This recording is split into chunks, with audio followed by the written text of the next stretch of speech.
السلام علیکم ورحمۃ اللہ وبرکاتہ۔ دیکھیں، اس حوالے سے ہمارے پاس شریعت مطہرہ کی تعلیمات بالکل واضح انداز میں موجود ہیں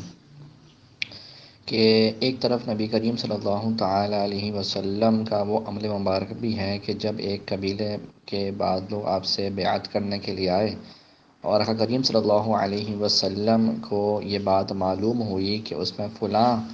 شخص ایسا ہے کہ جس کو ایک مرض لاحق ہے،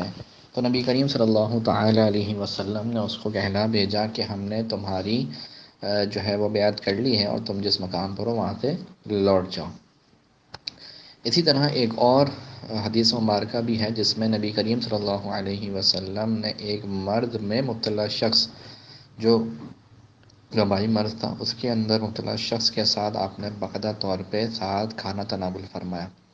تو یہ دونوں قسم کی احادیث ہمیں کچھ سکھا رہی ہیں۔ وہ سکھا یہ رہی ہیں کہ اگر کوئی شخص ایسا ہو کہ جو ضعیف الاعتقاد ہے اور اس کی نگاہ اسباب پر زیادہ ہوتی ہے بنسبت خالق اسباب یا مسبب الاسباب کی طرف، تو اس کو چاہیے کہ وہ اس طرح کی وبائی امراض کی صورت میں احتیاط کرے اور احتیاط کا دامن ہرگز نہ چھوڑے۔ اور وہ شخص کہ جو یہ اعتقاد یقین رکھتا ہے کہ جب میرا مالک چاہے گا اسی وقت مجھے یہ بیماری متاثر کر سکتی ہے، یہ وبا مجھے متاثر کر سکتی ہے، اگر وہ نہ چاہے تو چاہے میں اس کے ساتھ رہوں، چاہے اس کا لعاب ہی میرے اندر چلا جائے سانس کے ذریعے، حلق کے ذریعے، کسی طریقے سے بھی میں بیمار نہیں ہوں گا، تو جو اتنا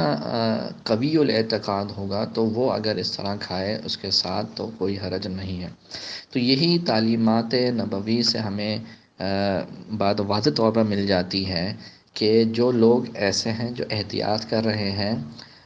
سائنٹیفک بنیادوں پر، تو بالکل وہ احتیاط کریں۔ ان کو ہم یہ نہیں کہیں گے کہ بھائی آپ احتیاط نہ کریں، احتیاط کرنے کا کوئی فائدہ نہیں، بالکل احتیاط کریں، کرنا بھی چاہیے۔ لیکن اگر کوئی شخص جو قوی الاعتقاد ہے اور اس اللہ کی ذات پہ وہ بھروسہ کرتے ہوئے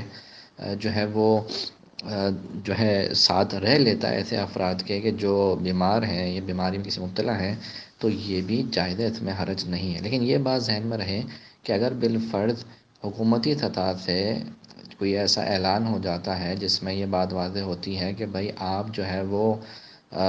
لوگوں کے ساتھ سوشل نہ ہو، آپ گھر میں رہیں، زیادہ میل جول نہ کریں، تو پھر ایسی صورت میں اس اعلان کی پاسداری